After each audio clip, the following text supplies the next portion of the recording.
That one bullshit problem with gaming.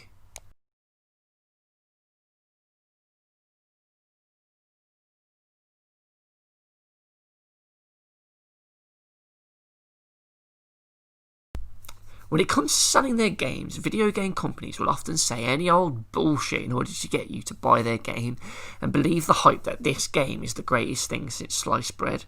However, their words of bullshit usually come back to bite them on the ass a few years later, maybe when they're releasing their next game in that series.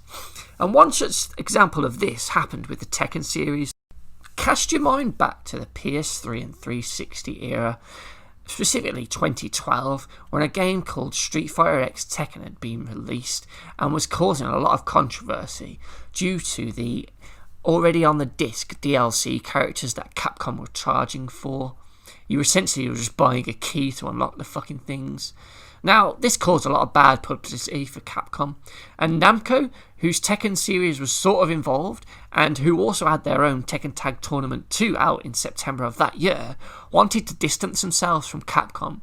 So, in an interview with Katsuhiro Harada, the producer of the Tekken series, he wanted to set the record straight about Capcom and say that Tekken would never do this.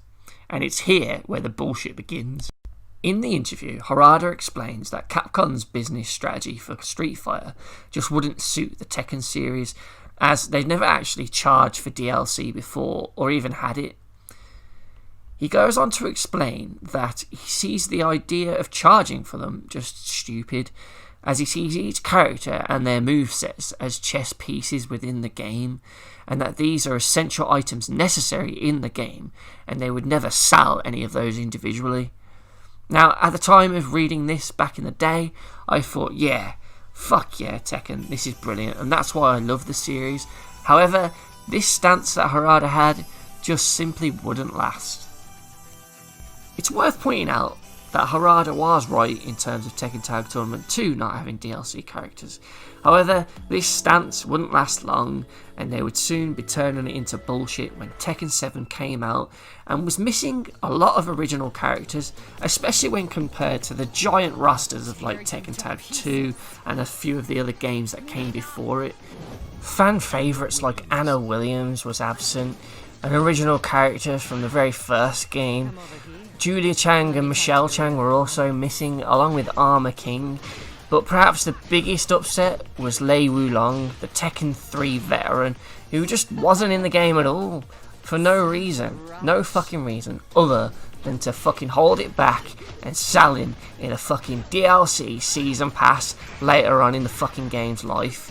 What an absolute fucking turn of events for fucking Harada. He's just done a giant fucking turn there and just screwed everyone over.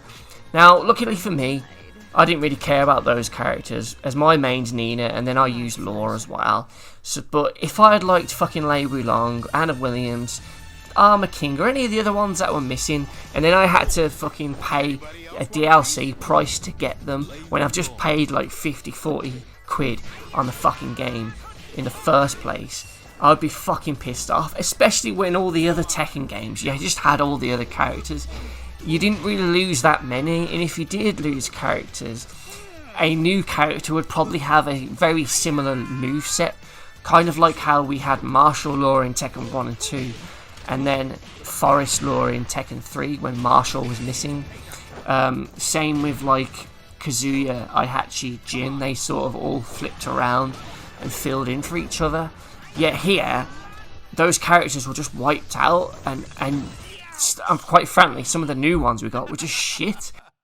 Now, as we head into the end of 2019, Tekken 7 is about to have almost 3 seasons worth of DLC characters forced upon to the gaming community. These range from the OG characters that were suspiciously missing to a couple of weird guest characters like Negan from The Walking Dead. Now, each character can be purchased separately or in a season pass, and I gotta say they're pretty fucking pricey, and it's quite disgusting really. Now, a quick look on the PS4 store will show you that each character will cost you around $4.99, with the third party guest characters like Negan costing a bit more at around £6.49. That's $4.99 to $6.49.99 for each character.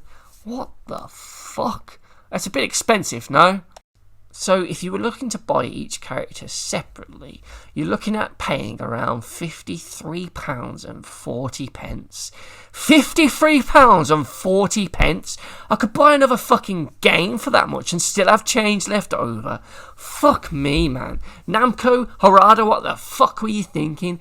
£53.40. I would have rather invested that in Tekken 8, for fuck's sake. Jesus Christ, man. What are you doing? Swimming in money in your fucking Scrooge McDuck vault, no doubt. This is an absolute fucking joke, man. That's so fucking expensive. $4.99 each. They should be at least fucking around the 50p to a pound mark. At least then at that price, I could slightly bear the fucking fact that it's got DLC characters, even though they said blatantly a few years before that they would never do that for Tekken. This is just a fucking joke. They're literally just laughing at you while they count all their fucking money.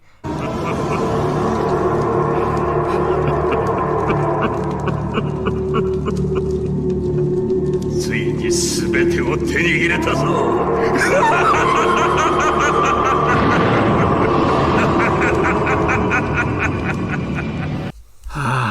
It breaks my heart. It really does. Even after all these years of Tekken 7 being out, it still breaks my heart at what they did to this game and the series in a whole.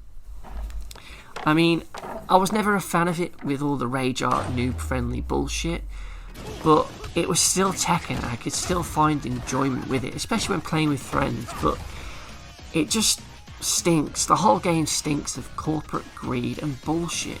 You know, for a franchise renowned for its characters and having each game's characters include the ones from the previous entries, to build a massive roster of fighters, a fighter for everyone, only to then find out that some of the classic characters, you know, ones that do have fans, were just missed out and probably just held back purely for the DLC that they could do and charge you for.